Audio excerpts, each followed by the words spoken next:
Welcome to hour of मन्ना। धन्यवाद देते हैं फिर से और एक बार आप सब ने जुड़ा है।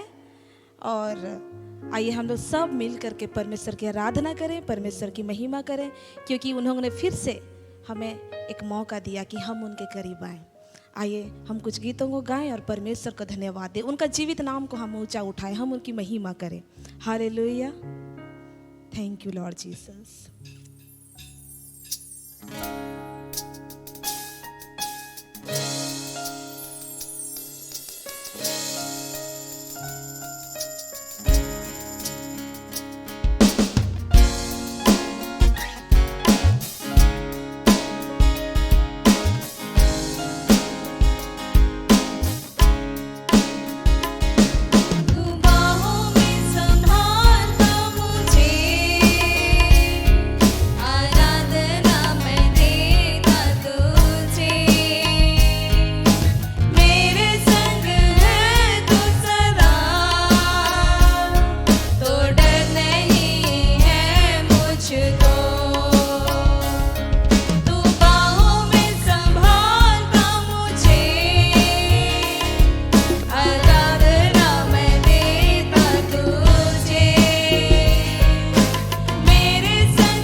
परमेश्वर की आराधना करते हैं। Hallelujah Lord Jesus, thank you Lord Jesus.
Worship you Lord Jesus, we worship you Lord. धन्यवाद देते हैं प्यारे प्रभु जी, हम आपका जीवित नाम को ऊंचा उठाते हैं लॉर्ड, हम आपकी महिमा करते हैं प्यारे प्रभु जी। सच में लॉर्ड आदर के योग्य, महिमा के योग्य आप हैं प्यारे प्रभु जी। आपको छोड़ के और दूसरा कोई नहीं है लॉर्ड। हम जीवित परमेश्वर की आराधना करते हैं, इसके लिए धन्यवाद देते हैं। आज आपके प्रियजन हम सब प्यारे प्रभु जी आपके सम्मुख आते प्यारे प्रभु जी, आपके वचन को सुनने के लिए, आपके वचन को ग्रहण करने के लिए हम लोग सब प्यारे प्रभु जी अपने हृदय को खोलते हैं लॉर्ड। जब आपके दास प्यारे प्रभु जी आपके वचन को रखते हैं, आप हम हर एक से बातें कीजिए Lord. Hallelujah Lord Jesus, hallelujah Lord Jesus, ताकि हम अपने जीवन में भरपूरी का ब्लेसिंग को प्यारे प्रभु जी लेने पाए लॉर्ड। धन्यवाद देते हैं प्यारे प्रभु जी, हम सारा आदर महिमा आपको देते हैं। प्रार्थना यीशु मसीह के नाम से मांगते हैं, आमीन आमीन। Praise the Lord, hallelujah. Welcome to the Ots of Manna. प्रभु को धन्यवाद देते हैं पुनः और इस सप्ताह इस संध्या के समय में परमेश्वर ने पुनः इस ट्रांसमिशन के द्वारा से आप लोगों के बीच में आने के लिए मौका दिया और हम लोग ढेर सारी बातों को इन दिनों में सीख रहे हैं हम लोग। और पिछले दिनों में कुछ लोग मुझे इस प्रोग्राम में बहुत सारी चीज़ सुन रहे हैं, उसमें सवाल भी पूछे हैं, कुछ लोगों को हमने क्लैरिफाई किया है और समय के व्यस्तता के कारण से हम बहुत सारे लोगों को तुरंत जवाब देने नहीं पा रहे हैं, लेकिन हम कोशिश करेंगे आप लोगों को सवाल का जवाब भी देना। इसलिए प्रभु आप सबों को आशीष करे और हमारे लिए प्रार्थना करते रहिए। हम लोग जिस विषय में बात कर रहे हैं प्यारो, वो है डायमेंशंस ऑफ फेथ। और आज जिस विषय में हम बात करेंगे वो डायमेंशंस ऑफ फेथ पार्ट 7 में, और जो थीम है, जो सब टॉपिक है जिसमें हम बात करने जा रहे हैं, वो and days attack on faith, and days attack upon faith. Okay, इसके ऊपर हम बात करने जा रहे हैं। आइए परमेश्वर के वचन में जाने से पहले हम लोग छोटी सी दुआ करें। सर्वसामर्थी सेनाओं का यह परमेश्वर पिता, इज़राइल का परमेश्वर, दाऊद का परमेश्वर, इब्राहिम का परमेश्वर, आपको बहुत बहुत धन्यवाद देते हैं प्रभु जी कि आपने पुनः एक मौका दिया प्रभु जी इस ऑनलाइन सर्विस के द्वारा से प्रभु जी तेरे प्रिय लोगों से बातचीत करने के लिए। प्रभु आज जो कुछ भी परमेश्वर पिता यहाँ से प्रचार किया जा रहा है, हर एक के हृदय को छुइए प्रभु जी। और परमेश्वर पिता लॉर्ड बहुत सारे बातों को समझने की आवश्यकता है प्रभु जी, आप ही बुद्धि और समझ दीजिए प्रभु जी, और ताकि इस अंत के दिनों में ज़्यादा से ज़्यादा हम लोग सजग होने पाएँ, सब बातों में आपको महिमा और गौरव मिले प्रभु। यीशु के नाम से मांगते हैं, आमेन आमेन, हालेलुया। हम लोग डायमेंशंस ऑफ फेथ में बहुत सारे बातों को हम लोग सीखते हुए आ रहे हैं और आप लोग अपना गवाही भी दे रहे हैं किस तरह से परमेश्वर आप लोगों से बातचीत कर रहा है। इस बात के लिए भी हम प्रभु को धन्यवाद देते हैं कि ये चैनल बहुत सारे लोगों के लिए आशीष का कारण हो रहा है। इसलिए ज़्यादा से ज़्यादा इस चैनल को और इस प्रोग्राम को आप दूसरों को शेयर कीजिए ताकि वे लोग भी परमेश्वर के वचन को सुने और आशीषित होने पाएँ। मेरे प्यारे भाई और बहनों, आज जिस थीम में हम बात करने जा रहे हैं डायमेंशंस ऑफ फेथ पार्ट 7 में, जैसे कि हमने कहा कि and days attack on faith, विश्वास जो हमें परमेश्वर ने हमारे अंदर में डाला है, वो विश्वास सचमुच ही बहुत ही कीमती, बहुत बहुमूल्य है। आज विश्वास का जो टीचिंग्स है, जो शिक्षा है, ये एक फाउंडेशनल टीचिंग्स में से एक टीचिंग्स है, एक शिक्षा है। हमारे जीवन में 6 फाउंडेशनल टीचिंग्स उसको अच्छी तरह से हमको जानना चाहिए क्योंकि इसके ऊपर में हमारा आत्मिक जीवन आधारित रहना चाहिए। हम लोग देखेंगे और उस रेफरेंस को देखेंगे। इसको पहले भी मैंने कोट किया है और हम लोग पढ़े हैं, लेकिन आज पुनः हम लोग इसको देखने की कोशिश करेंगे। ये फेथ जो है ना, एक फाउंडेशनल टीचिंग्स में से एक नींव है। हम लोग पढ़ेंगे इब्रानी उसका 6 उसका 1 से लेकर 2, इसमें क्या लिखता है। इसलिए आओ मसीह की शिक्षा की आरंभ की बातों को छोड़कर हम सिद्धता की ओर आगे बढ़ते जाएं और मरे हुए कामों से मन फिराने और परमेश्वर पर विश्वास करने और बपतिस्मों और हाथ रखने और मरे हुओं के जी उठने और अंतिम न्याय की शिक्षा रूपी नींव फिर से ना डालें। हाँ, ये सब शिक्षा रूपी नींव है, फाउंडेशनल टीचिंग्स है। इसमें 6 जो बातें हैं, पॉइंट है, ये फाउंडेशनल टीचिंग्स है जो कि मसीहत में, मसीह जीवन में इसके विषय में ज्ञान होना बहुत ज़रूरी है। और यहाँ पर जिस तरह से पौलुस कह रहा है कि इसलिए आओ हम मसीह की शिक्षा की आरंभ की बातों को छोड़कर, मतलब बहुत सारे बातें हैं, उसमें आरंभ की बातें ये है, ये 6 पॉइंट। इसके ऊपर में सिद्धता में बढ़ने के लिए और गहरा टीचिंग्स है, प्रकाशन है, रेवलेशंस है, उसमें जाने की आवश्यकता है मेरे प्यारे भाई और बहनों, वरना हम लोग ग्रो नहीं करने पाएंगे, हम लोग बढ़ने नहीं पाएंगे। इस फाउंडेशनल टीचिंग्स में जो पहला है वो है मन फिराओ, रिपेंटेंस, मन फिराओ। उसके बाद में है परमेश्वर पर विश्वास रखने, विश्वास का जो डायमेंशन जिसको हम लोग देख रहे हैं, तो परमेश्वर पर विश्वास रखने, फेथ, ये एक फाउंडेशनल टीचिंग्स में से आता है। फिर उसके बाद में लिखता है बपतिस्मो, आज थोड़ा सा उसको भी हम लोग चर्चा करेंगे। बपतिस्मा नहीं लिखा हुआ पर बपतिस्मो लिखा हुआ है, यानी ये बहुवचन है। बपतिस्मा बोलने से एक से ज्यादा, तो बाइबल हमको बताती है एक से ज्यादा बपतिस्मा। एक है पानी का बपतिस्मा, एक है पवित्र आत्मा का बपतिस्मा। हालेलुया। इसीलिए शायद वचन में इस तरह से लिखा हुआ है, बपतिस्मो लिखा हुआ है। और हाथ रखने, लेइंग्स ऑफ हैंड, प्रभु के दास लोग जो हाथ रखते हैं, ये मामूली बात नहीं है। जब ऑर्डिनेशन किया जाता है, जब अभिषेक किया जाता है, जब स्पेशली मिनिस्ट्री के लिए समर्पित किया जाता है, प्रार्थना किया जाता है, हाथ रखा जाता है, ये बहुत कीमती समय रहता है। और ये हाथ रखने का शिक्षा को जरूर एक व्यक्ति को जानना चाहिए, विशेष करके जो लोग सेवकाई में उतर चुके हैं और सेवकाई कर रहे हैं। और मरे हुए कामों से जी उठने और अंतिम न्याय की शिक्षा रूपी नेव, है ना, अंतिम न्याय, जजमेंट जो है उसके विषय में और पुनरुत्थान के विषय में, ये सब फाउंडेशनल टीचिंग से इसको जानना चाहिए। यहाँ पर 6 दिया हुआ है, तो उसमें से एक केंद्र बिंदु के ऊपर में इन दिनों हम लोग चर्चा कर रहे हैं, वो है परमेश्वर पर विश्वास करने। तो डायमेंशंस ऑफ फेथ, विश्वास का जो आयाम है, ईस्ट वेस्ट नॉर्थ साउथ, उसका जो फैलाव है, उसको हम लोग बारीक बारीक करके बहुत सारे बातों को देखने पा रहे हैं, ताकि हम लोग फेथ का जो एप्लीकेशन है हमारे जीवन में भिन्न भिन्न समयों में हम सही ढंग से उसको करने पाएं। और विश्वास के द्वारा से हम लोग बहुत सारे चीज परमेश्वर के साथ परमेश्वर से हम लोग लेने पाएंगे, आत्मिक बातों को लेने पाएंगे या तो भौतिक बातों को लेने पाएंगे। इसलिए इन बातों के ऊपर मैं चर्चा कर रहे हैं हम लोग। और विश्वास जो है हमारे जीवन में वो बहुमूल्य है। Why faith is precious, इस टॉपिक में हम बात कर चुके हैं। हम उस रेफरेंस को आपके लिए फिर से पढ़ना चाहेंगे। दूसरा पात्रस उसका 1:1 में लिखा हुआ है, शमौन पात्रस की ओर से जो यीशु मसीह का दास और प्रेरित है, उन लोगों के नाम जिन्होंने हमारे परमेश्वर और उद्धारकर्ता यीशु मसीह की धार्मिकता द्वारा हमारे समान बहुमूल्य विश्वास प्राप्त किए हैं। यहाँ पर पौल जब पत्रस प्रचार कर रहा है, कह रहा है, चिट्ठी लिख रहा है कलीसिया को, तो कह रहा है विश्वास को सिर्फ विश्वास नहीं कह रहा है, उसको प्रेशियस फेथ बोल रहा है, बहुमूल्य विश्वास कर रहा है। और इसके विषय में हमने एक टॉपिक छोड़ा है, यूट्यूब में है, जो लोग नहीं देखे हैं आप लोग जरूर इस टॉपिक में जरा सा ध्यान देंगे, ताकि आप अपने विश्वास की रक्षा करने पाए। हालेलुया।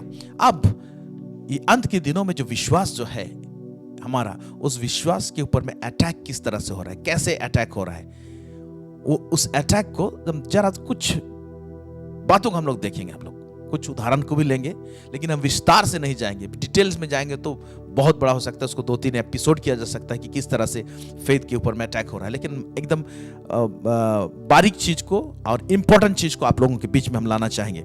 कैसे अटैक हो रहा है, विश्वास के ऊपर में कैसे अटैक हो रहा है, इस अंत के दिनों में, एंड डेज में किस तरह से अटैक होगा, और उस भरमारा भी हो रहा है। आप लोग यूट्यूब पे चैनल में आप लोग देखने पाएंगे उस सब चीज को किस तरह से हो रहा है, आप समझने पाएंगे जब आपको बताया जाएगा। पढ़ेंगे हम लोग 1 तीमुथियुस उसका 4:1 यहाँ पर क्या लिखता है। परंतु आत्मा स्पष्टता से कहता है कि आने वाले समयों में कितने लोग भरमाने वाली आत्माओं और दुष्ट आत्माओं की शिक्षाओं पर मन लगाकर विश्वास से बहक जाएंगे। यहाँ पर साफ साफ लिखा हुआ, अंग्रेजी में इस तरह से लिखा हुआ है 1 तीमुथि 4:1 में, नाउ द स्पिरिट, यहाँ पर स्पिरिट जो है वो कैपिटल S दिया हुआ, मतलब पवित्र आत्मा, मतलब पवित्र आत्मा कह रहा है। Now the spirit speaketh expressly that in the later times some shall depart from the faith, जो विश्वास है उसमें से हट जाएंगे, depart from the faith, giving heeds, कैसे वो लोग विश्वास से हट जाएंगे, वो लोग giving heeds to the seducing spirit, जो लोग जो भरमाने वाली आत्मा है उससे सुनेंगे। फिर कहता है एंड डॉक्ट्रिन्स ऑफ डेविल्स, इस तरह से लिखा हुआ है, डेविल्स का, दुष्ट आत्माओं का डॉक्ट्रिन्स, सिद्धांत, ये सब का भी प्रचार होगा, बहुत बारीकी से प्रचार होगा। और लोग जब इसको सुनेंगे तो विश्वास से भटक जाएंगे वो लोग, इस तरह से लिखा गया है। अब ये जो प्रॉब्लम है, बहुत ध्यान से सुनिएगा इसको, इस वचन के इधर उधर जहां तहां जोड़ के अप्लाई मत कीजिएगा इस वचन को, ध्यान से मैं बैलेंस करके बताने की कोशिश कर रहा हूं। अब यहां पर साफ साफ बता दे रहा है कि भरमाने वाली आत्माओं ये ऐसे शिक्षा लाएंगे, दुष्ट आत्माओं की शिक्षाओं पर मन लगाएंगे लोग। इसका मतलब दुष्ट आत्मा सब शिक्षा देंगे तो इंसान के थ्रू से ही देंगे। हो सकता है कोई अपने आप को प्रभु का दास कहलाता है, उन्हीं के थ्रू से देंगे। हो सकता है कोई प्रचार कर रहा है, उन्हीं के द्वारा से देंगे। ये आएगा, यहां पर साफ साफ लिखा हुआ है। अब ये जो समस्या है, बहुत ही जटिल समस्या है। हम चर्चा करेंगे क्यों ये समस्या जो है ये जटिल है। हम कैसे जाने कि दुष्ट आत्मा का डॉक्ट्रिन सही है, सिद्धांत है ये, क्यों ये बहुत जटिल है, इसको फर्क करना बड़ा मुश्किल हो जाएगा। क्योंकि हम लोग पढ़ेंगे कि दानियल की पुस्तक उसका 12 उसका 4 पद यहां पर क्या लिखता है। परंतु हे दानियल, तू इस पुस्तक पर मुहर करके इन वचनों को अंत समय तक के लिए बंद रख।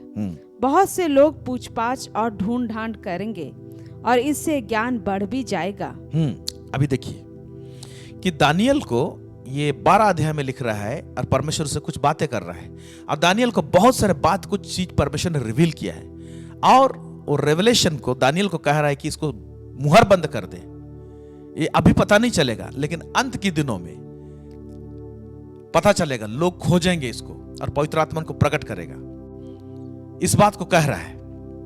अंग्रेजी में इसको हम इस तरह से लिखा हुआ है, एम्पलीफाइड बाइबल से मैं पढ़ रहा हूं, अंग्रेजी में क्या लिखा हुआ है, दानियल उसका 12 का 4 जो हमने अभी पढ़ा है हिंदी में। But you O Daniel shut up the words and seal the book until the time of the end।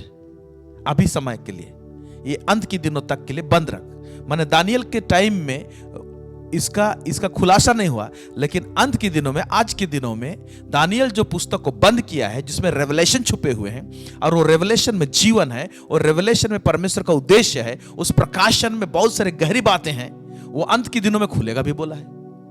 और अंत के दिनों में दुष्ट आत्मा का शिक्षा भी आएगा बोला है। अब अंत के दिनों में जो परमेश्वर की सही बातें हैं वो भी प्रकट होंगी, तो दुष्ट आत्मा से जो बात आएगा उसको कैसे पहचाने। और दानियल के पुस्तक में जो जैसे सील किया गया, वैसे बहुत सारे और भी रेवलेशन सब सील किया गया है, केवल दानियल के पुस्तक में नहीं। परमेश्वर इस अंत के युग के लिए उस रेवलेशन को छुपा के रखा। अब उसको हम लोग कैसे पहचाने, ये तो बड़ा जटिल समस्या हो गया। मैं पूरा पढ़ रहा हूं, उसको क्या लिखा हुआ है। But you, O Daniel, shut up the words and seal the book until the time of the end. Then many shall run to and fro and search anxiously। बहुत सारे लोग भागेंगे, दौड़ेंगे और खोजेंगे। Through the book, जो किताब को तो सील कर रहा है, उसमें जांच पड़ताल करेंगे, प्रकाशन प्राप्त करने के लिए उसके पीछे लगेंगे। And knowledge of the God's purpose as revealed by his prophets। अपने भविष्यवक्ताओं के द्वारा से परमेश्वर ने कुछ उद्देश्य को ठहराया है, और चिट्ठी में लिखा हुआ है, भविष्यवक्ताओं का पुस्तक है, और उसके खोजबीन करेंगे बहुत सारे लोग और ज्ञान पाएंगे। And shall be increased, है ना, बोलता है knowledge shall be increased and become great।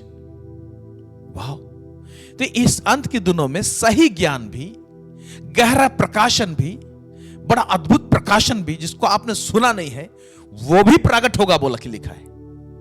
फिर हमने ऊपर जब पढ़ा तीमुथियुस की पुस्तक में, वहां हमने ये पढ़ दिया, परंतु आत्मा स्पष्टता से कहता है कि आने वाले समयों में, माने इस अंत के युग में, कितने लोग भरमाने वाली आत्माओं और दुष्ट आत्माओं की शिक्षा पर मन लगाकर विश्वास से बहक जाएंगे। अब हुई ना ये समस्या हमारे लिए। अब ये बड़ा ही जटिल समस्या है कि इस अंत के टाइम में दुष्ट आत्मा लोग भी सिखाएंगे, और इस अंत के टाइम में परमेश्वर की जो भविष्यवाणी की पुस्तक है, जो सब मुहरबंद है, वो सब खुल रही है बहुत सारे, और खुलेंगी भी, और ज्ञान का भरमार भी होगा, और सही ज्ञान का भरमार भी होगा। अब यहां पर पड़ गए समस्या में कलीसिया, यहां पर पड़ जाते हैं समस्या में आप और हम, कि भाई अगर दुष्ट आत्मा हमको सिखा रहा है कि क्या सिखा रहा है बोलकर हम लोग अगर इतना ज्यादा हम लोग टाइट पकड़ के रखें, तो बहुत सारा प्रकाशन जो प्रभु की ओर से है, सही प्रकाशन, वो मिस हो जाएगा हमसे। और अगर हम लोग बहुत ढीला भी रहे, सब चीज को परमेश्वर का प्रकाशन मान ले, तो इसमें अगर दुष्ट आत्मा का प्रकाशन घुस गया तो वो एक अलग समस्या हो जाएगा। तो इसलिए इस अंत के युग में विश्वास के ऊपर में एक अटैक है, और वो शिक्षा के द्वारा से अटैक है, रेवलेशन के द्वारा से अटैक है। अब किस तरह से हम समझें इसको, इसलिए दोनों को बैलेंस करके देखिए। हर प्रकाशन को आप दुष्ट आत्मा से नहीं बोल सकते हैं, और हर प्रकाशन को परमेश्वर की ओर से नहीं बोल सकते हैं। आप क्या किया जाए इसके लिए? जटिल समस्या है। आइए कुछ बातों को हम लोग देखते हैं। Hallelujah, praise the Lord. हम लोग पढ़ेंगे क्यों ऐसा होता है, इसको हम लोग समझने की कोशिश करेंगे। पढ़ेंगे हम लोग दूसरा पत्रस उसका 3 उसका 15 से लेकर 17 पद। देखिए पढ़ेंगे इसको। और हमारे प्रभु के धीरज को उद्धार समझो। हाँ, हमारे प्रभु के धीरज को उद्धार समझो। कई एक बातों में परमेश्वर धीरज धरता है, तो धीरज धरता और एक्शन नहीं लेता है, तो उसको समझो कि ये प्रभु उद्धार चाह रहा है तुम्हारा। फिर उसके बाद, जैसा हमारे प्रिय भाई पौलुस ने भी उस ज्ञान के अनुसार जो उसे मिला तुम्हें लिखा है। एक मिनट, यहां पर पतरस एक एपोस्टल है जो यहूदियों के लिए चुना गया था, और पतरस किसका रेफरेंस दे रहा है? पौलुस का रेफरेंस दे रहा है। वो प्रेरित जिसने सबसे ज्यादा चिट्ठी लिखा है, इफिसी, गलाती, कुलुसी, कोरिन्थियो, थिस्सलुनीकिया, तीमुथियुस, अब बहुत सारे उसने लिखे हैं। ओके, इब्रानी का पुस्तक 13 पत्री उसने लिखा है। तो 13 पत्री लिखा है, उसके विषय में रेफर कर रहा है एपोस्टल पीटर, पतरस। और क्या कहता है? पढ़ेंगे वैसे ही। और हमारे प्रभु के धीरज को उद्धार समझो, जैसा हमारे प्रिय भाई पौलुस ने भी उस ज्ञान के अनुसार जो उसे मिला तुम्हें लिखा है। वैसे ही उसने अपनी सब पत्रियों में भी इन बातों की चर्चा की है। हाँ, वैसे ही उसने अपने सब पत्रियों में, माने जितना भी चिट्ठी लिखा है, में भी इन बातों की चर्चा की है। किन बातों की चर्चा की है और उसके विषय में क्या है मैटर, पढ़ेंगे। जिनमें कुछ बातें ऐसी हैं जिनका समझना कठिन है। बस एक मिनट। तो पौलुस प्रेरित खुद ऐसे ऐसे बातों को लिखा है मंडली को, कलीसिया को, जिसके विषय में कहा जाता है जिनमें कुछ बातें ऐसी है जिनका समझना कठिन है। आप देखिए, पौलुस जो चिट्ठी लिखा है उसमें बहुत सारे बातें हैं, बहुत गहरी बातें हैं जिसका समझना कठिन है। और जो लोग समझ जाते हैं और उसको जब प्रचार करते हैं, तो वो प्रकाशन दूसरों के लिए क्या बन जाता है? कई बार ना, ये कुछ जरूर दुष्ट आत्मा से कुछ हो रहा होगा। अगर ऊपर वाला रेफरेंस उठाएंगे, और पौलुस का कुछ बातें हैं कठिन समझने में है, लेकिन कुछ हो सकता है कुछ लोग समझ जाएं और सही समझे हैं, लेकिन जब उसको प्रचार किया जाएगा तो सामने वाला व्यक्ति सोच सकता है ना, क्योंकि उसके दिमाग में नहीं घुस रहा है ना बात। हो सकता है आपके दिमाग में नहीं घुसेगा, तो आप बोलेंगे नहीं तो दुष्ट आत्मा से है, लेकिन वो सही हो सकता है। ये है जटिल चीज। ये अंत के दिनों में क्या क्या किया जाए, फिर आगे पढ़ेंगे। और अनपढ़ और चंचल लोग उनके अर्थों को भी पवित्र शास्त्र की अन्य बातों की तरह खींचतान कर अपने ही नाश का कारण बनाते हैं। जिनका मन चंचल है और स्थिर नहीं है, मैच्योर नहीं है, परिपक्व नहीं है, और कुछ लोग अनपढ़ हैं। अनपढ़ कहने का मतलब ज्यादा ज्ञान नहीं है बाइबल का उनका। अनपढ़ मतलब जो लोग क्लास 10 पास नहीं किए हैं, प्लस 2 पास नहीं किए हैं, उस संदर्भ में नहीं लिखा गया है। जिनको ज्यादा ज्ञान नहीं है और लोग को थोड़ा ज्ञान नहीं है, ऐसे लोग क्या करते हैं? पवित्र शास्त्र का पुस्तक को में से वचन को खींच तान के इधर उधर करके उसको तोड़ मरोड़ करके बहुत गड़बड़ कर देते हैं। और जब खींचना तानना चालू करते हैं तो यहां पर डीमंस काम करते हैं, दुष्टात्मा लोग काम करते हैं, और उनके द्वारा से क्या करते हैं? सब चीज को गड़बड़ा देते हैं। आगे क्या लिखता है? इसलिए हे प्रियो, तुम लोग पहले ही से नहीं, पूरा नहीं, इसको नहीं। अनपढ़ और चंचल लोग उसके अर्थों को भी पवित्र शास्त्र की अन्य बातों की तरह खींचतान कर अपने ही नाश का कारण बनाते हैं। अपने ही नाश का कारण बनाते हैं। और जो लोग उससे सुनते हैं और ग्रहण कर लेते हैं तो उनका भी नाश हो जाता है। यही है प्रॉब्लम। यहाँ इस तरह से काम होता है। फिर उसके बाद में, इसलिए हे प्रियो, तुम लोग पहले ही से इन बातों को जानकर चौकस रहो। आप लोग इसको बैलेंस रखो कि कौन बता रहा है, कौन सुना रहा है, क्यों सुना रहा है। उस व्यक्ति के जीवन में फल को पहले देखिए, उसका जीवन शैली को देखिए, उसके बाद अगर उस रेवलेशन आपको लेने लायक है कि नहीं है, थोड़ा सा रुक जाइए, देखिए हर एक चीज को हम प्रकाशन को किसी के ऊपर थोप नहीं सकते हैं, सुनाया जा सकता है। Hallelujah, praise the Lord. Even हमारे चैनल में भी कुछ कुछ टॉपिक जो उठाया गया है in the days of Elijah, बहुत सारे लोगों को सर के ऊपर से गया है, लेकिन बहुत सारे लोग समझ नहीं पाए। इसके विषय में हम बाद में चर्चा करेंगे कि ऐसे स्थिति परिस्थिति में क्या किया जाए, हम लोग कैसे बचें, कैसे बचा के रखें अपने आप को।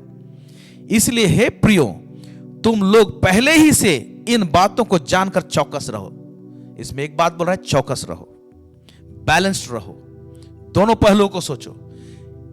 कठिन बात तो है, लेकिन हो सकता है परमेश्वर की ओर से है, ये भी हो सकता है कि दुष्ट आत्मा की शिक्षा हो। इसलिए दोनों पहलुओं को थोड़ा सा जांच पड़ताल करने की आवश्यकता है। इसलिए इसमें ना हड़बड़ाएं। खाबला सुखुब्रा शांति, प्रेज गॉड ऑलमाइटी। इसलिए हे प्रियो, तुम लोग पहले ही से इन बातों को जानकर चौकस रहो, ताकि अधर्मियों के भ्रम में फंसकर अपनी स्थिरता को कहीं हाथ से खो ना दो। इसमें चौकस रहने की बात है और राइट डिसर्नमेंट की आवश्यकता है। आमीन, हालेलुया। क्योंकि प्रभु का ही बात रहेगा, लेकिन गंभीर और गहरी बातें रहेंगी। अगर हम लोग उसको जल्द फट से हम लोग बोल देंगे दुष्ट आत्मा से है, तो हम लोग जीवन से हम लोग दूर हो सकते हैं, क्योंकि उसमें प्रकाशन की बातों में जो है और सही प्रकाशन में उसमें लाइफ है। पढ़ेंगे हम लोग इफिसी उसका 3 उसका 8 से लेकर 10। यहां क्या लिखता है? मुझ पर जो सब पवित्र लोगों में से छोटे से भी छोटा हूँ, यह अनुग्रह हुआ कि मैं अन्य जातियों को मसीह के अगम्य धन का सुसमाचार सुनाऊं। हाँ, पौलुस बोल रहा है अन्य जातियों को मसीह के अगम्य धन का सुसमाचार सुनाऊं।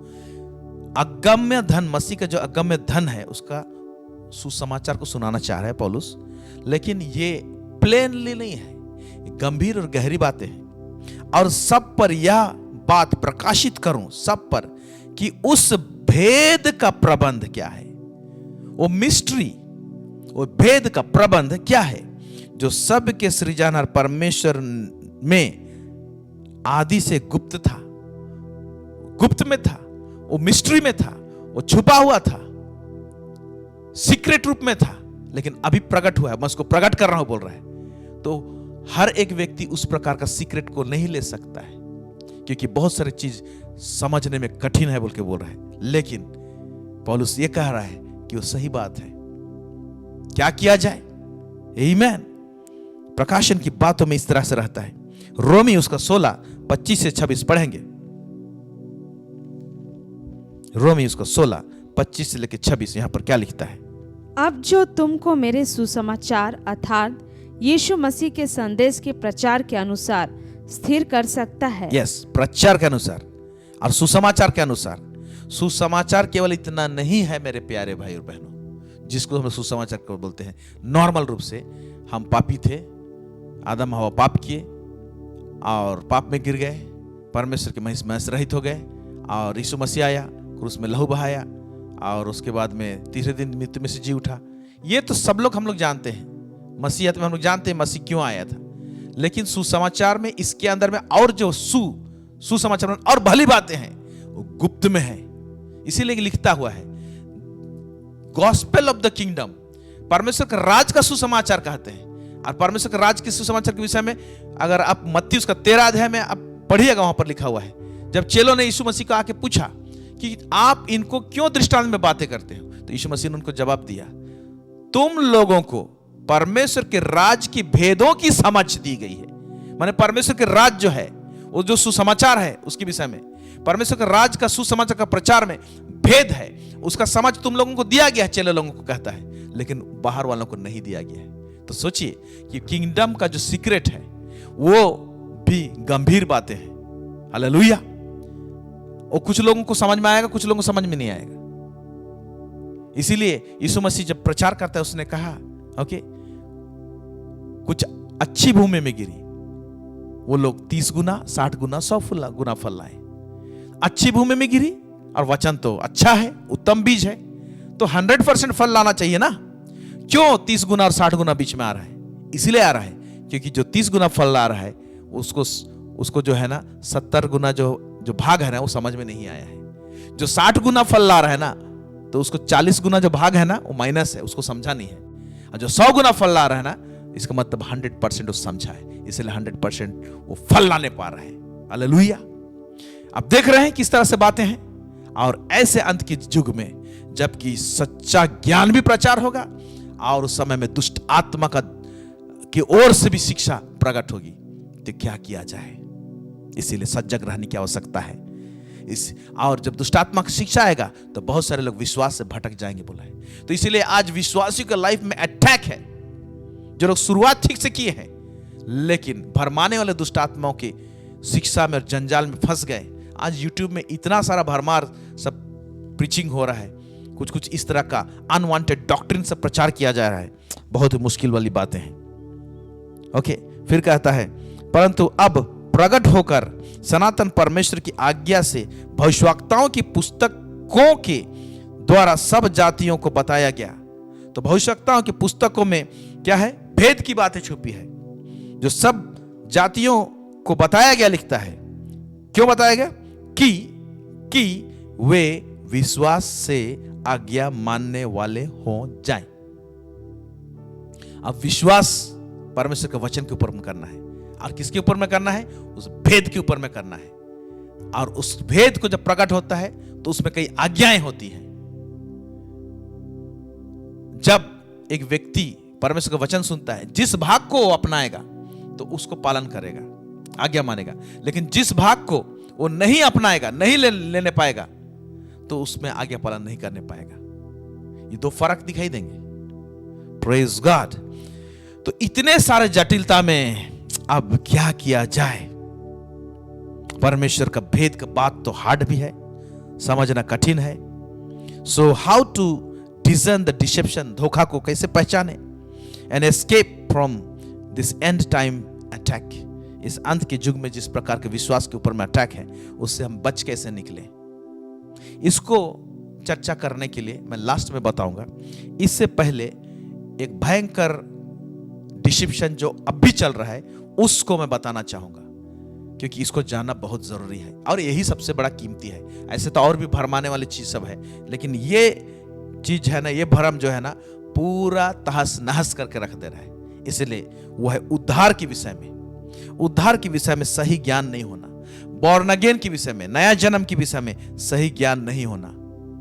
फॉर एग्जाम्पल, आज कई एक जगह में यह प्रचार किया जाता है कि जब हम यीशु मसीह को उद्धारकर्ता के रूप में ग्रहण करते हैं, अपने पापों से मन फिराते हैं, यानी हम अपने पापों को, गुनाहों को प्रभु के सामने मानते हैं और यीशु तू मेरा प्रभु है बोल के हम लोग ग्रहण करते हैं, यहां तक तो ठीक है।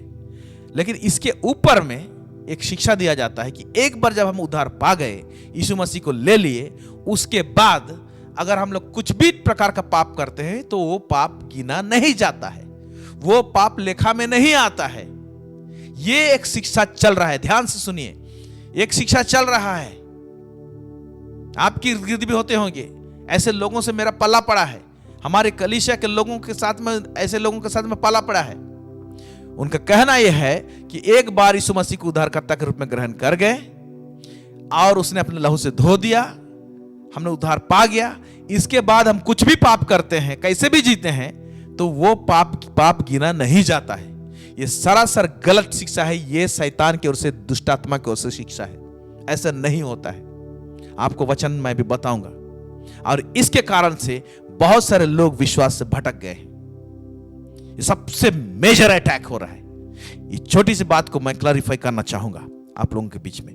आइए देखते हैं पहला पतरस उसका 1, उसका 3 से लेके 5, इसको धीरे धीरे हम लोग पढ़ेंगे और देखेंगे कि ये क्या कहता है। हमारे प्रभु यीशु मसीह के परमेश्वर और पिता का धन्यवाद हो, जिसने यीशु मसीह के मरे हुओं में से जी उठने के द्वारा अपनी बड़ी दया से हमें जीवित आशा के लिए नया जन्म दिया। एक मिनट, नया जन्म जब हम प्राप्त करते हैं, अपने पापों से पश्चाताप करते हैं, यीशु मसीह को उद्धारकर्ता के रूप में ग्रहण करते हैं, निर्णय लेते हैं प्रभु आपके पीछे चलूंगा, तो उसी को कहते हैं नया जन्म। Okay, born again. इसमें हमको यह विश्वास करना पड़ता है कि यीशु मसीह परमेश्वर का पुत्र है, इस धरती में वो आया, हमारे पापों को अपने देह में लिया, क्रूस में वो चढ़ गया और अपना जान वहां दे दिया, और वो कब्र में गया और कब्र में से 3 दिन के बाद जिंदा हुआ, और वो पिता परमेश्वर के दाहिने ओर बैठा है और पुनः मुझे लेने के लिए आएगा। एक फाउंडेशनल चीज है। इसको जब हम लोग विश्वास करते हैं और यीशु को प्रभु बोल के हम लोग अंगीकार करते हैं और तेरे पीछे चलेंगे बोलते हैं, आपके पीछे, तो हम लोग नया जन्म प्राप्त करते हैं, या तो हम लोग उद्धार पाते हैं। हम लोग ओल्ड जितना भी पाप था जो भी, उससे हमें छुटकारा मिलता है। ओके, तो यहां क्या लिखा है? अपनी बड़ी दया से हमें जीवित आशा के लिए नया जन्म दिया। तो नया जन्म प्राप्त करने के बाद में हमको क्यों दिया नया जन्म? एक आशा रखने के लिए। यानी एक चीज मिलने वाला है लेकिन मिला नहीं है अभी, तो जीवित आशा। अब ये जीवित आशा क्या है? जीवित आशा क्या है? नीचे लिखा हुआ है, अभी वो मिला नहीं है। नया जन्म के द्वारा से डोर में एंट्री हुआ है, लेकिन अभी हमें बहुत रास्ता हमको तय करना है। वो जो रास्ता जो हमको तय करना है, वो रास्ता तय करने में बहुत सारे चैलेंजेस आएंगे, विश्वास के ऊपर में अटैक आएंगे। ओके, अब देखेंगे हम लोग कि वो जीवित आशा क्या है। मैं पढ़ रहा हूं आप लोगों के लिए।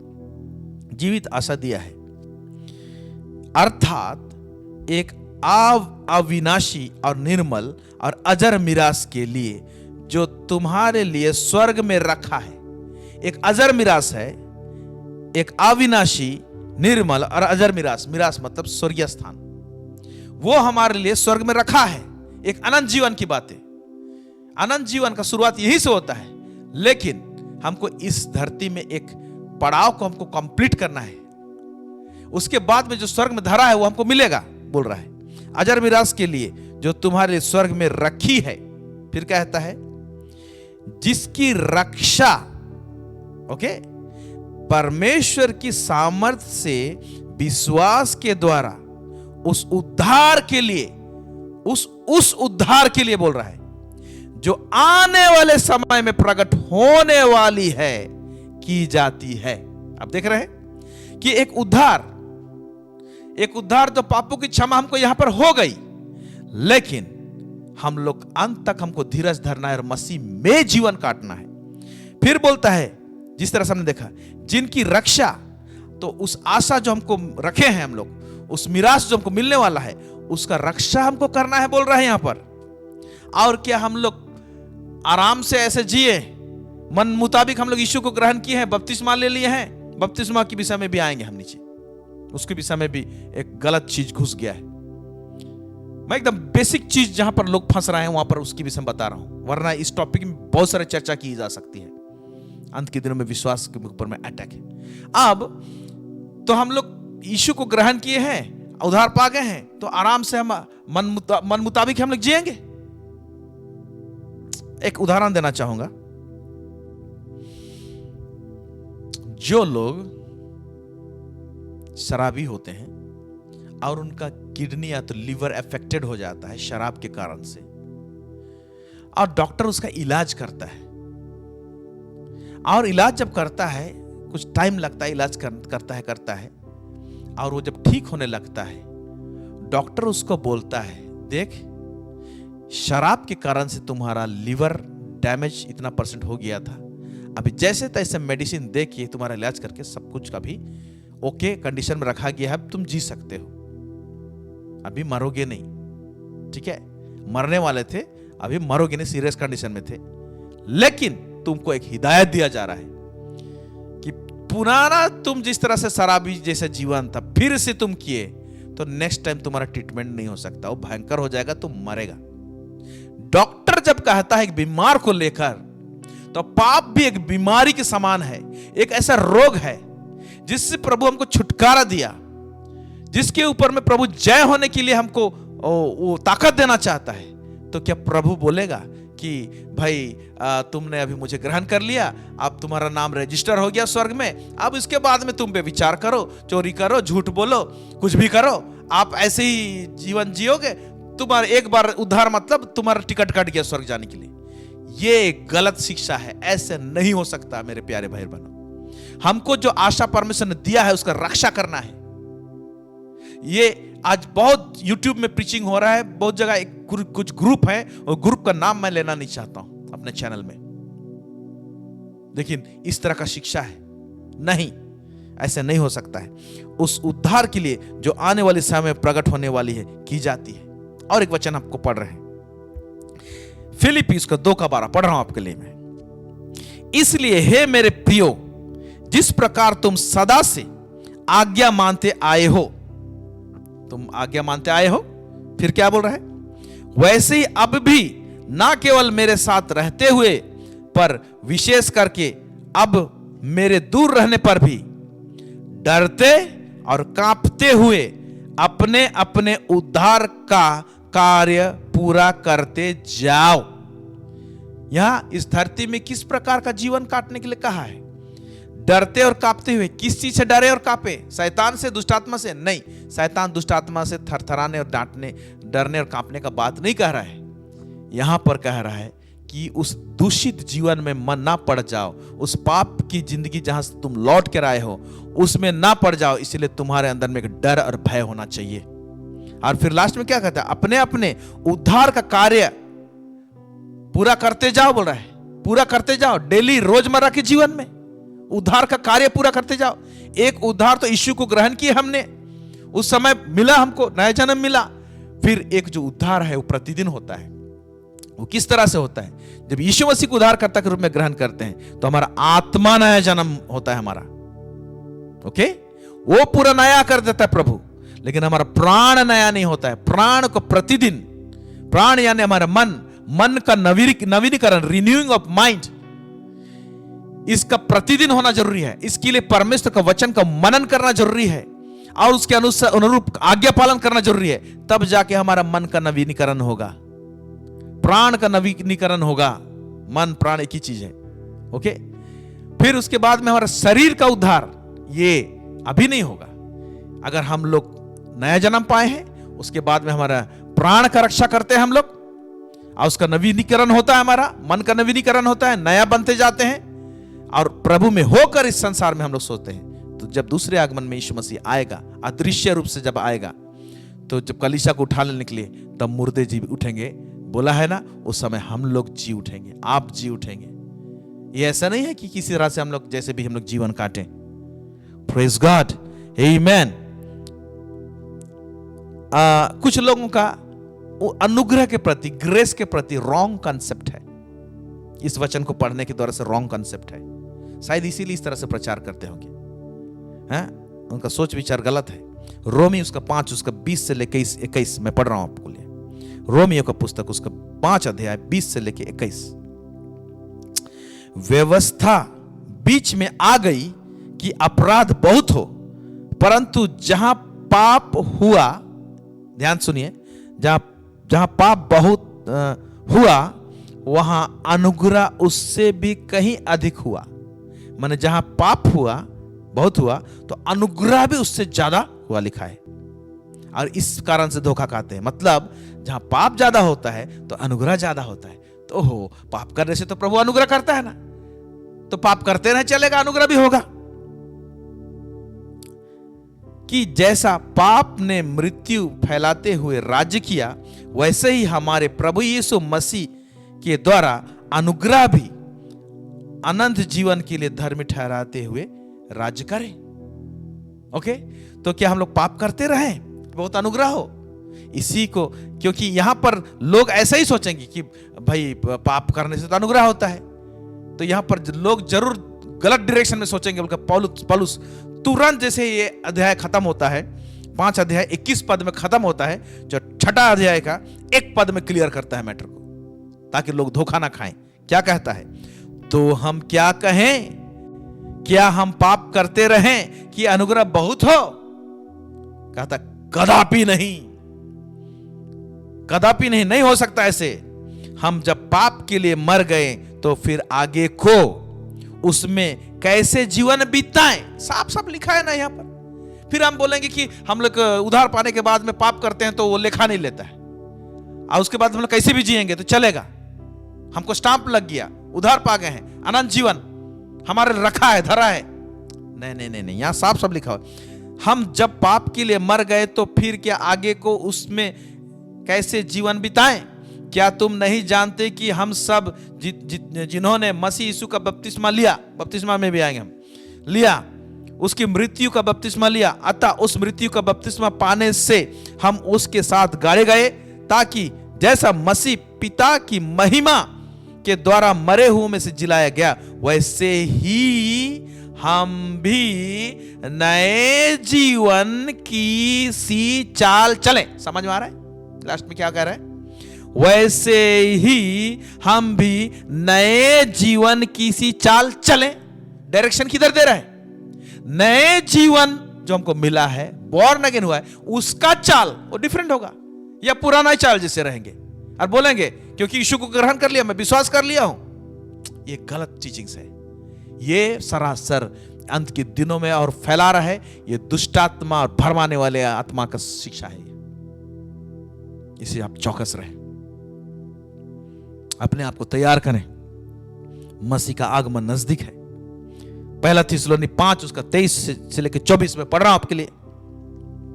शांति का परमेश्वर आप ही तुम्हें पूरी रीति से पवित्र करे। यह पवित्रता का बात कर रहा है प्रभु, पूरी रीति से पवित्र करे। उद्धार पाने के बाद शुरुआत हुआ है और प्रभु आगे पवित्रता के मार्ग में लेके जाना चाहता है। और तुम्हारी आत्मा और प्राण और देह, तीनों चीज, आत्मा और प्राण और देह हमारे प्रभु यीशु मसीह के आने तक पूरे पूरे और निर्दोष सुरक्षित रहे। यह बात बोल रहा है। तीनों चीज प्रभु हमको देह में भी पवित्र देखना चाहता है। यानी अगर हम बेविचार करते थे, देह में बेविचार नहीं करना है, तो क्या मन में करे, प्राण में करे ना? प्राण में भी विचार नहीं करना है हमको। और प्रभु ईश्वर के लिए शक्ति देगा, पवित्र आत्मा सहायता करेगा कि प्रभु मेरी मदद कर, मेरा पुराना सोच विचार जैसे ना रहे। पवित्र आत्मा आपको सहायता करेगा, हमको मदद करता है। देह में अगर हम लोग पहले बीड़ी पीते थे, शराब पीते थे, ड्रिंक्स करते थे, जैसे भी नशाखोरी करते थे, प्रभु को ग्रहण किया, अभी उसमें नहीं जी सकते हैं, उसको छोड़ना पड़ेगा। तीनों में हमारे प्रभु यीशु मसीह के आने तक पूरे पूरे और निर्दोष सुरक्षित रहे बोला है। तुम्हारा बुलाने वाला सच्चा है और वह ऐसा ही करेगा। वो पवित्र करना चाह रहा है, बुलाया है हमको।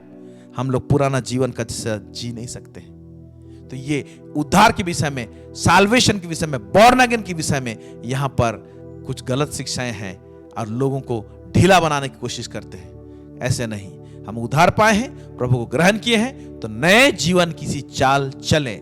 आगे हमारा जो जीवन है वो डिफरेंट होना चाहिए, बेहतर होना चाहिए, मसीह में होना चाहिए। ये सही है। हालेलुया। अब रहा बपतिस्मा के विषय में भी थोड़ा सा बता दें। अभी जो बपतिस्मा दिया जाता है, कई बार हम सोचते हैं कि लोग ऐसे कैसे इतने संकुचित विचार के हैं। आज कई एक जगह जो बैप्टिज्म दिया जाता है, बपतिस्मा जो दिया जाता है, कई कलीसियाओं में दिया जाता है। वो क्यों दिया जाता है ना? लड़का लड़की अभी शादी करना है, बपतिस्मा नहीं लिए हैं, तो शादी होना है, इसके लिए बपतिस्मा देते हैं। बाइबल में कहां पर शादी के लिए बपतिस्मा देने के लिए बोला है कि शादी करना है इसलिए बपतिस्मा लो? कहां पर लिखा हुआ है? ये एक गलत चीज घुस गया है और लोग इसमें बंधे हुए हैं, और इस बंधन के कारण से अपर लेवल रेवलेशन उनके लाइफ में नहीं है, ब्रेक थ्रू नहीं है उनके जीवन में, और वो कलीसिया में कुछ चीज जो है ना डोरमेंट रह गया है, एक जगह में आके अटक गया है, उसके ऊपर से बढ़ने वाला नहीं है। क्यों? क्योंकि ये फाउंडेशनल चीज ही इतना गड़बड़ाया है, तो ऊपर वाला चीज प्रभु कहां से देगा? उसको बटोर के रखना और संभाल के रखने का ताकत नहीं है उनके पास में, नहीं होगा। क्योंकि बपतिस्मा जो है ना, वो भी फाउंडेशनल टीचिंग्स में से एक आता है। जब ये शिक्षा रूपी नेव ठीक से नहीं है, बपतिस्मा किसको देना चाहिए और किसको लेना चाहिए, ये ठीक नहीं है, तो कैसे हो सकता है? बपतिस्मा कौन लेगा? देखिए यहां पर लिखा हुआ है मरकुस 16:16, जो विश्वास करे और बपतिस्मा ले उसी का उद्धार होगा। बपतिस्मा के लिए विश्वास करने की आवश्यकता है, और विश्वास जो है उसके साथ कर्म भी दिखना चाहिए। कर्म हमको नहीं बचाता है, विश्वास हमको बचाता है, लेकिन कर्म बिना विश्वास व्यर्थ है बोलता है। ओके, तो विश्वास प्रभु पर करता है कि मेरे लिए वो जान दिया है, लहू बहाया है, मुझे यीशु के पीछे चलना है, इस तरह का निर्णय लेता है, वो व्यक्ति को बपतिस्मा लेने के लिए कहा है। और एक वचन प्रेरितों काम उसका 2 का 37-38 वहां पर यूं लिखा हुआ है, तब सुनने वालों के हृदय छिद गए। पेंतीकोस्ट के दिन में हुआ था यरूशलेम में, जब पवित्र आत्मा उंडेला गया, 120 लोग ऊपरी कोठरी में प्रार्थना कर रहे थे। उस टाइम का बात है, लोग जमा हो गए, पतरस प्रचार कर रहा है, प्रचार को सुने और लोगों का हृदय छिद गया। तो क्या हुआ, देखिए क्या बोलता है, तब सुनने वालों के हृदय छिद गए और वे पतरस और शेष प्रेरितों से पूछने लगे, हे भाइयों हम क्या करें, अभी क्या करें बताइए। पतरस ने उनसे कहा, मन फिराओ और तुम में से हर एक अपने अपने पापों की क्षमा के लिए यीशु मसीह के नाम से बपतिस्मा ले। बपतिस्मा जो है पापों की क्षमा के लिए है, और पापों की क्षमा बपतिस्मा लेने से केवल नहीं होता है, पापों की क्षमा के लिए पाप को अंगीकार करना पड़ता है। यूहन्ना बपतिस्मा वाला देने वाले जब आया था, उनके दिनों में क्या लिखा हुआ है कि लोग आते थे, अपने पापों को अंगीकार करते थे, बपतिस्मा लेते थे। लेकिन आज जो हम बपतिस्मा लेते हैं, यीशु मसीह का मृत्यु का बपतिस्मा लेते हैं, इसमें भी विश्वास आवश्यकता है और मन फिराव आवश्यकता है। कोई व्यक्ति मन फिराता है अपने पापों से, तौबा करता है, पश्चाताप करता है और विश्वास करता है यीशु मसीह पर और उसे उद्धारकर्ता के रूप में ग्रहण करता है, वो एलिजिबल है, वो बपतिस्मा ले सकता है। कहां घुसा दिए शादी को हम, शादी होने से पहले बपतिस्मा नहीं लिया तो शादी दो, उसको बपतिस्मा दो, तब जाके शादी होगा उसका देंगे। लेकिन शादी होने के बाद में भी पुराना जीवन जीता है, बपतिस्मा लेने के बाद में भी पुराना जीवन जीता है। क्या मतलब है इस बपतिस्मा का? तो ये आज कई जगह एक तो डॉक्ट्रिन बना दिए हैं कि भाई है ना, शादी होना है तो बपतिस्मा लेना जरूरी है, मन फिराए चाहे ना फिराए, यीशु को ग्रहण करे चाहे ना गिरे, उसका जीवन परिवर्तन हो चाहे ना हो, शादी होना है ना बपतिस्मा दो। ये गलत शिक्षा है। ये भी दुष्ट आत्मा के द्वारा से, भरमाने वाले आत्मा के द्वारा से आज बहुत सारे लोग फंसे हैं, बहुत सारे अगुए लोग फंसे हैं इसमें। साफ साफ यहां पर लिखा हुआ है, एक भी रेफरेंस शादी के लिए बपतिस्मा नहीं है। तभी जब बेसिक चीज जब गड़बड़ा गया रहता है तो अब क्या किया जाए, कैसे जाएं, यहां से बहुत सारे और बातें हैं। ये बेसिक चीज को मैं बता रहा हूं, और भरमाने वाले दुष्ट आत्मा क्या क्या शिक्षा दे रहे हैं, तो अब बहुत सारे बातें हैं, उसका चर्चा करने लगेंगे तो 2-3 सेशन चले जाएंगे, मैं उधर चर्चा नहीं जा रहा हूं। तो अब क्या चीज, किस चीज को समझने की आवश्यकता है, कैसे समझें, क्या करें, कैसे बचें इससे। ओके, हमको बचाने वाला एक व्यक्ति है, वो है पवित्र आत्मा। हालेलुया। क्योंकि सही शिक्षा की गलत शिक्षा उसको रिवील करने वाला होली स्पिरिट है। तो पहले होली स्पिरिट को समझना पड़ेगा आपको, और होली स्पिरिट का एक बहुत बारीक चीज लिखा हुआ है, उसको आज मैं नजर कर रहा था, उसको देखेंगे हम लोग। वो है यूहन्ना 14 उसका 26 पढ़ेंगे। परंतु सहायक अर्थात पवित्र आत्मा जिसे पिता मेरे नाम से भेजेगा, वह तुम्हें सब बातें सिखाएगा और जो कुछ मैंने तुमसे कहा है वह सब तुम्हें स्मरण कराएगा। हाँ, इसमें छोटा सा वचन है, लेकिन ये बहुत सारे बातों को कहने की कोशिश किया है प्रभु। जैसे परंतु सहायक, प्रभु मुझे सहायता चाहिए, अंग्रेजी में कंफर्टर लिखा हुआ है, ओके, कई बाइबल में हेल्पर लिखा हुआ है, हिंदी में सहायक लिखा हुआ है। यस, हमको सहायता की आवश्यकता है। परंतु सहायक अर्थात पवित्र आत्मा जिसे पिता मेरे नाम से भेजेगा। अब यीशु मसीह खड़ा है और प्रचार कर रहा है, उसमें बोल रहा है पवित्र आत्मा मेरे नाम से भेजेगा, पिता भेजेगा, ओके, वह तुम्हें सब बातें सिखाएगा। तो शिक्षा देने वाला जो है वो होली स्पिरिट है पहला। तो पवित्र आत्मा जो है वो डायरेक्ट आपको बात कर सकता है वचन से, या तो किसी प्रभु के दास के मुख से बात कर सकता है, उसको भी नेग्लेक्ट मत ना करें। प्रभु के दास के थ्रू से जो पवित्र आत्मा से चला है वो आपको शिक्षा दे सकता है, या कोई विश्वासी के द्वारा से जो पवित्र आत्मा उसको चलाया है शिक्षा दे सकता है। लेकिन इसके पीछे जो कारण होगा, सिखाने वाला जो होगा, वो होली स्पिरिट होगा, और वह तुम्हें सब बातें सिखाएगा, सब बातें सिखाएगा लिखा हुआ है, और जो कुछ मैंने तुमसे कहा है वह सब तुम्हें स्मरण कराएगा। तो प्रभु की बातों को स्मरण कराएगा, यानी आप मनन करेंगे, स्मरण करेंगे तो रेवलेशंस आएंगे, स्मरण क्यों स्मरण कराएगा आपको? स्मरण इसलिए कराएगा कि उसमें से निचोड़ बात निकालेगा, उसमें से क्रीम निकालेगा, उसमें से प्रकाशन की बातों को निकालेगा और याद कराएगा आपको, बताएगा गंभीर बातों को। अब यहां पर एक चीज को समझने की आवश्यकता है। ओके, तो होली स्पिरिट जो हम लोग पाते हैं, प्रभु जो हमको देता है, वो किसी नाम से मिला है। कौन सा नाम मालूम? मसीह यीशु के नाम में। यानी जो चैनल के द्वारा से, जिस माध्यम से मिला है पवित्र आत्मा, वह यीशु का नाम। तो यहां सोचने वाली बात है, अगर आप भ्रम से बचना चाहते हैं तो यीशु का नाम को कभी डाउन होने मत दीजिएगा। जिस नाम से पवित्र आत्मा मिला है आपको, जिस नाम से पवित्र आत्मा मिलता है हमको, वो यीशु का नाम को हमेशा ऊंचा करने की कोशिश करें। और एक वचन पढ़ेंगे तब क्लियर होगा। मैं पढ़ रहेंगे यूहन्ना 16 उसका 12 से 14 पढ़ेंगे। मुझे तुमसे और भी बहुत सी बातें कहनी है। हाँ प्रभु, देखिए हम इसलिए मैं आगे से पढ़वा रहा हूं इसको। मुझे तुम लोगों से बहुत सारे बातें कहनी है, बोल रहा यीशु मसीह, परंतु अभी तुम उन्हें सह नहीं सकते। दिस इज हार्ड टीचिंग्स, गहरा प्रकाशन है, तुम लोग सहने नहीं पाओगे। यस, नहीं सहने वाला, लेकिन सही टीचिंग्स रहेगा। सहने नहीं पाओगे, आज भी है।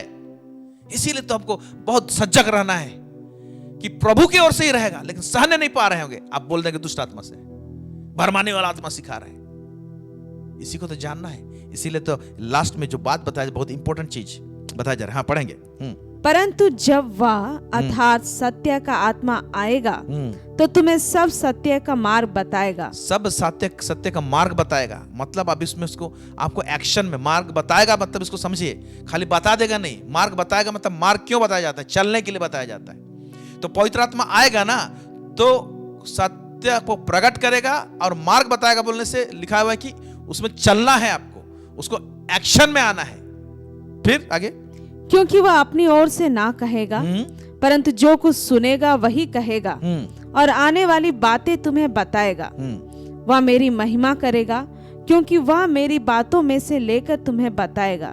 ठीक है, पॉइंट है, वह मेरी महिमा करेगा। यीशु कह रहा है पवित्र आत्मा आएगा तो वह मेरी महिमा करेगा। तो पवित्र आत्मा का जो केंद्रीकरण है होली स्पिरिट का, उसका जो मकसद है, उसका जो पर्पस है हमारे लाइफ में, वो क्या करना चाहता है? यीशु मसीह का महिमा करना चाहता है। क्यों? क्योंकि यीशु के नाम में ही पवित्र आत्मा हमको मिला है। तो आपका अगर मनोवृत्ति पवित्र आत्मा का माइंड के साथ में सेट में मिल गया कि पवित्र आत्मा चाह रहा है, क्या चाह रहा है? यीशु मसीह का महिमा हो, पुत्र का महिमा हो। अगर आप भी चाह रहे हैं यीशु मसीह का महिमा हो, तो दोनों एक मन हो जाएंगे, तो आगे चलने पाएंगे। पौलुस कहता है ना, सॉरी, आमोस का पुस्तक में लिखा हुआ है, अगर दो व्यक्ति एक मन के ना हो तो आगे कैसे चल सकते हैं? इसीलिए पवित्र आत्मा का जो मानसा है, उसका मानसा क्या है?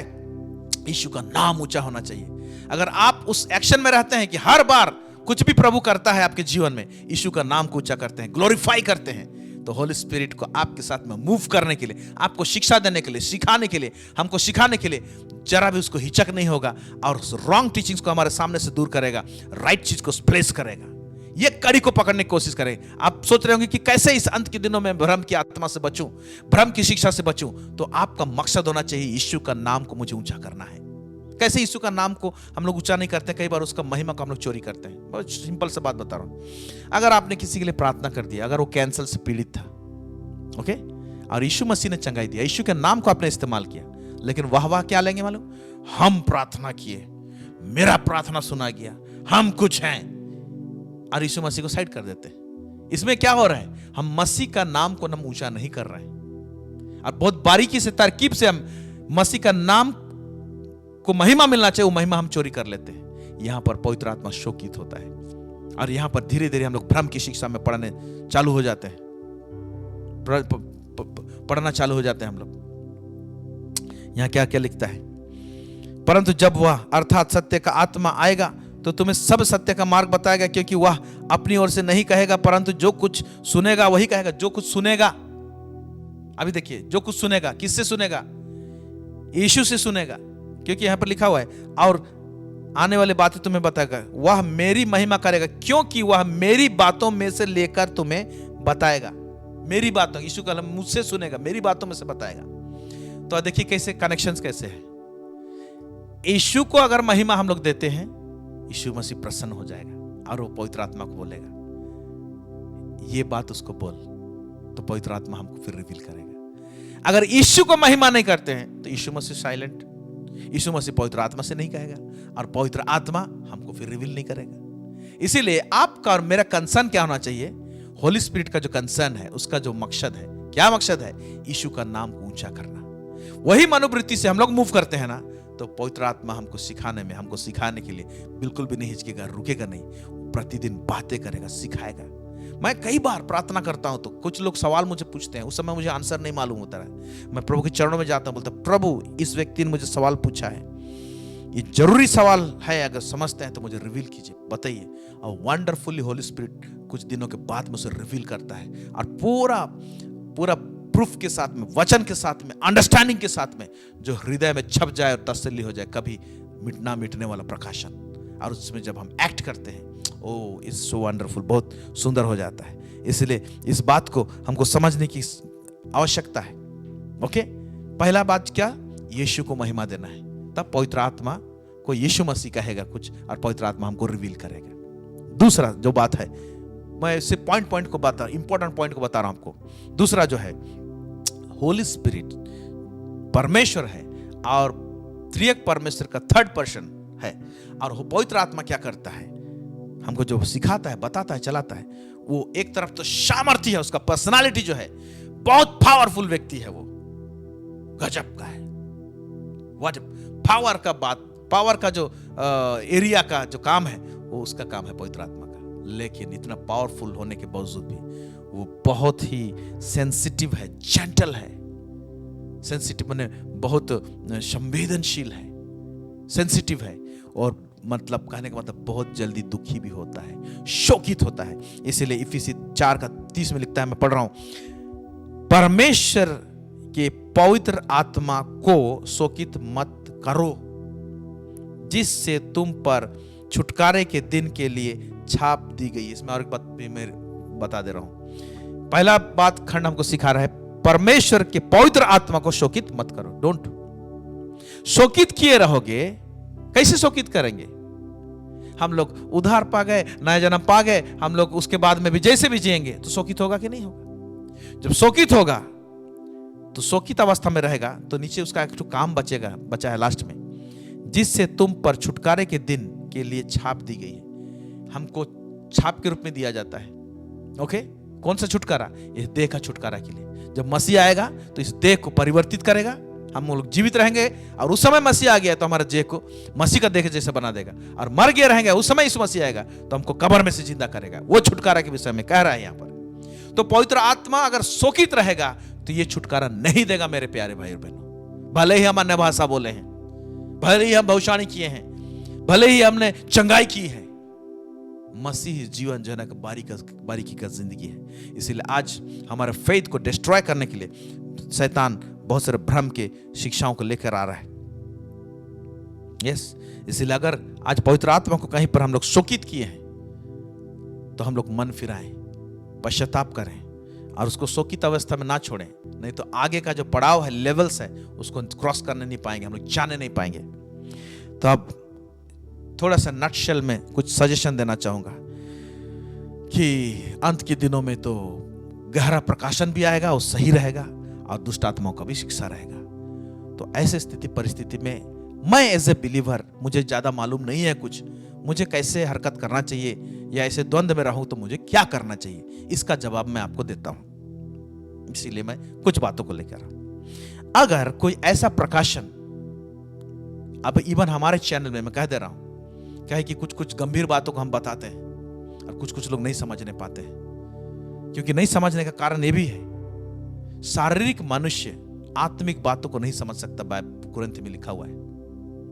क्योंकि शारीरिक हिसाब से सोचता है, उसको आत्मिक रूप से तौलने की आवश्यकता है, इसीलिए समझ ही नहीं सकता उसको। इस तरह से लिखा हुआ है, और भी बहुत सारे रेफरेंस है। फिर भी एक विश्वासी होने के नाते आपने उद्धार पाया, ग्रहण किया, लेकिन कुछ हाई डोज कुछ रहेगा, रेवलेशन आपको नहीं समझ में आया, सर के ऊपर से जा रहा है, तो पहला नहीं समझ में आया, दिमाग मत लगाइए उसको एकदम साइड रखिए, एक मसीह की ओर ताकते हुए रहिए, पाप से अपने आप को बचा के रखिए, लेकिन ये रेवलेशन को साइड रखिए। आप उसमें ज्यादा दिमाग लगाने की आवश्यकता नहीं है। जिसको समझे हैं आप, और आपको हृदय में शांति ला रहा है, उसको फॉलो कीजिए ना, बाकी को साइड रखिए उसको। ये पहला चीज आपको करना है। दूसरा चीज करना है, अगर समझ में नहीं आया है तो कोई परिपक्व व्यक्ति जो वचन अच्छा शिक्षा देता है, जानता है और उसके जीवन में मसीह का फल दिखाई देता है, ऐसे व्यक्ति, मैच्योर्ड व्यक्ति के पास में उस सवाल को लेके जाइए। हो सकता है उसके पास में आंसर होगा, या तो आपको समझाने की कोशिश करेगा और अपने एंगल से समझाएगा तो समझ जाएंगे और तसल्ली के साथ में समझेंगे। इसीलिए क्लैरिफिकेशन के लिए एक परिपक्व व्यक्ति के पास में जाइए और थोड़ा टाइम निकालिए उसके लिए। एक बार में आप कंक्लूड मत कीजिए कि गलत है ये सही, समय लेना पड़ेगा आपको। फिर लास्ट जो क्या कर सकते हैं, प्रार्थना में रख सकते हैं, प्रभु ये बात क्या है। यीशु मसीह ने कहा मत्ती उसका 26:41 में, जागते रहो और प्रार्थना करते रहो कि तुम परीक्षा में ना पड़ो। आत्मा तो तैयार है परंतु शरीर दुर्बल है। पहला भाग जो कहता है जागते रहो, वॉच एंड प्रे, प्रार्थनाशील अगर जीवन रहेगा, प्रार्थना करते रहोगे तो परीक्षा में नहीं पड़ोगे, दुष्ट आत्मा के शिक्षा के झांसे में नहीं पड़ोगे। ये जरूरी है, ये कुछ इंस्ट्रक्शन है। फिर उसके बाद एक बहुत बड़ा प्रतिज्ञा यीशु मसीह ने कहा है, इसके ऊपर में ज्यादा से ज्यादा मन ध्यान लगाइए, अपने आप को बचा के रखना है। तो वो है यूहन्ना उसका 14 उसका 23 से लेकर 24। मैं पढ़ रहा हूं आपके लिए। यूहन्ना 14 उसका 23 से 24 क्या लिखता है। यीशु ने उसको उत्तर दिया, यदि कोई मुझसे प्रेम रखेगा तो वह मेरे वचनों को मानेगा। अगर प्रभु से प्रेम करते हैं तो उसके आज्ञा को मानेंगे हम, और मेरा पिता उससे प्रेम रखेगा। जब मेरा आज्ञा को मानेगा तो मेरा पिता भी उससे प्रेम करेगा बोला है, और हम उसके पास आएंगे। अभी मैं उसके पास आऊंगा नहीं लिखा हुआ है, और हम उसके पास में आएंगे। ओके, पवित्र आत्मा का तो छाप तो लगा रहेगा, उसके ऊपर से पिता परमेश्वर भी आएगा, यीशु मसीह भी आएगा, त्रिएक परमेश्वर होके आएंगे, रहेंगे लोग, है ना, आएंगे और उसके साथ वास करेंगे। लिखा हुआ वास करेंगे मतलब 24 घंटे रहेंगे। अब 24 घंटे रहेंगे, इस प्रकार का जब फेलोशिप रहेगा आज्ञा पालन के द्वारा से। मसीह को प्रेम करते हैं तो उसका आज्ञा को मानेंगे। आज्ञा मान रहे हैं मतलब उसको प्रेम कर रहे हैं, ये सबूत है। और नहीं मान रहे हैं, नीचे लिखा हुआ है, क्या लिखा हुआ है, जो मुझसे प्रेम नहीं रखता वह मेरे वचन नहीं मानता, और जो वचन तुम सुनते हो वह मेरा नहीं वरन पिता का है जिसने मुझे भेजा है। वचन तो पिता से आया, वही चीज को सिखा रहा हूं। अगर तुम मानोगे वचन तो पिता परमेश्वर भी निवास करेगा तेरे साथ में, मैं भी आऊंगा, पवित्र आत्मा भी रहेगा तुम्हारे साथ में। हम तीनों वास करेंगे और फेलोशिप रहेगा हमारा। और ऐसे फेलोशिप में भरमाने वाली आत्मा, दुष्ट आत्मा और टिकने नहीं पाएगा, और टिकने नहीं पाएगा, और रहने नहीं पाएगा। वो आपको दिखाई देगा, वो शिक्षा क्लियर कट पता चलेगा। मेरे प्यारे भाई और बहनों, मैं शुरुआत के दिनों में एकदम आज से 20 साल पहले जब प्रभु में नया आया, उस समय में मैं एक पुस्तक मेरे हाथ में लगा। वो तो विलियम ब्रैनहम का बुक, वो ओनली जीसस एक ग्रुप है, उसके द्वारा से वो प्रिंट में आता है। तो उसका उत्पत्ति का एदन बगीचा में सांप को लेके, आदम और हवा को लेके कुछ बातों को लिखा हुआ था। और मेरे बुलाहट के अनुसार तो प्रभु ने जिस बात के लिए चुना था वो है गिफ्ट ऑफ रेवलेशन को लेके। इसीलिए प्रकाशन के पीछे में ज्यादा आज भी मैं उसी में जाता हूं। तो वो पहले ही सी था, मेरे अंदर में इनबिल्ट था, इसीलिए वहां पर कुछ ऐसे लिखा हुआ था, प्रकाशन की बातें थी। ओके, लेकिन वो मसीह की ओर से नहीं था, पवित्र आत्मा की ओर से नहीं था। मैं उसको पढ़ा तो बोला वाह क्या डीप रेवलेशन है बोला मैं। और उस पुस्तक को इवन मैं अपने एक मित्र को भी दे दिया, अब बोला इसको पढ़ो, और वो भी पढ़ने लगा। लेकिन कुछ दिन के बाद में क्या करना है, हम उस मसीह के लिए इतना जुनून था कि उसका क्या आज्ञा पालन करना है, कैसे पालन करना है, क्या करना है, और वचन को बहुत मेडिटेट करते थे। जब प्रार्थना में रहे, जब पढ़ते पढ़ते क्या हुआ ना, उस पुस्तक को पढ़े थे, लेकिन क्या ना मेरा दोस्त भी बेचैन हो गया, मैं भी बेचैन हो गया। फिर उसका पुस्तक एक पेटी था हमारे पास, फिर बोले ये तो गलत प्रकाशन। उस समय नहीं जानते थे ओनली जीसस ग्रुप को क्या है, एकदम 20 साल पहले के बाद, 22 साल पहले की बात है, जब हम पूरा बेचैन हो गए। हम जान गए क्योंकि पवित्र आत्मा हमको बेचैन कर दिया। गलत है बेटा, ये गलत है, सचमुच में गलत था। हमने उस सारे पेटी को उठाया जितना पुस्तक था, हम गए और उसको जला दिए उसको, और जैसे जलाए और फिर प्रार्थना में आए, पूरा शांति लगा। वरना वहां पर हम विश्वास में भटकने वाले टीचिंग सब उसमें थे। हो जाता तो सोचिए कि हम एक ऐसा ग्रुप में चले जाते और उसी चीज को प्रचार करते, तो आज ये चैनल आप लोगों के बीच में नहीं रहता, या तो इन बातों का आपको प्रचार नहीं करता होता। पवित्र आत्मा ने बचा लिया। इसलिए धन्यवाद देते हैं पवित्र आत्मा के लिए, जो हमें सिखाता है, जो हमें बताता है, हमको चिताता है और हमें संभालता है, हमको स्टैब्लिश करना चाहता है। इसलिए आज हम आपके लिए भी घोषणा करते हैं यीशु मसीह के नाम से कि आप बचे रहें और बने रहें, विश्वास में पुख्ता और मजबूत रहें। हालेलुया। इन तमाम बातों का ध्यान दीजिए, और भी बहुत सारी बातें बताई जा सकती है इसके ऊपर में, लेकिन आज के लिए इतना ही। प्रभु आप लोगों की इस एंड टाइम फेथ का अटैक में से बचा के रखे, फेथ में जो अटैक हो रहा है उससे बचा के रखे। आइए हम लोग दुआ करें। सर्वसामर्थी सेनाओं का यह परमेश्वर पिता, इज़राइल का परमेश्वर, दाऊद का परमेश्वर, इब्राहिम का परमेश्वर, प्रभु इस समय हम प्रार्थना करते जितने श्रोतागण हैं ऑनलाइन देख रहे हैं या तो बाद में भी देखेंगे, प्रभु परमेश्वर पिता इस चैनल को लॉर्ड प्रभु इन छोटी छोटी गंभीर बातों को प्रभु जी मनन करने पाए, हम प्रार्थना करते हैं प्रभु जी लॉर्ड हमें दुष्ट आत्मा और भरमाने वाले आत्माओं की शिक्षा से, प्रचार से तो बचा के रख प्रभु जी। हमारे जीवन में कोई गलत सिद्धांत स्थापित ना हो, लेकिन प्रभु परमेश्वर पिता हम प्रभु जी हर एक चीज को देखने पाए, समझने पाए प्रभु जी, सही क्या है गलत है क्या है प्रभु, को डिसीजन करने पाए प्रभु परमेश्वर पिता। हमारा उद्धार सुरक्षित रहने पाए, नया जन्म सुरक्षित रहने पाए, हमारा विश्वास स्थापित रहने पाए और पुख्ता और मजबूत रहने पाए प्रभु जी। हर एक श्रोता को हम ब्लेस करते हैं, आशीष करते हैं प्रभु जी, संभाल के रखिए। यीशु मसीह के नाम से मांगते सुनिए और दया से स्वर्ग राज्य में ग्रहण कीजिए। Amen amen. Praise the Lord. Thank you so much हमारे साथ जुड़ने के लिए। इसी तरह से बने रहिए, जुड़े रहिए और हमारे चैनल को सब्सक्राइब कीजिए जो अगर नहीं किए हैं, और हमारे जितने पुराने वीडियोस आप देखते रहिए ताकि आप लोग अब रिवाइव होने पाएंगे उसके द्वारा से। फिर से कहते हैं बहुत बहुत धन्यवाद। Thank you so much.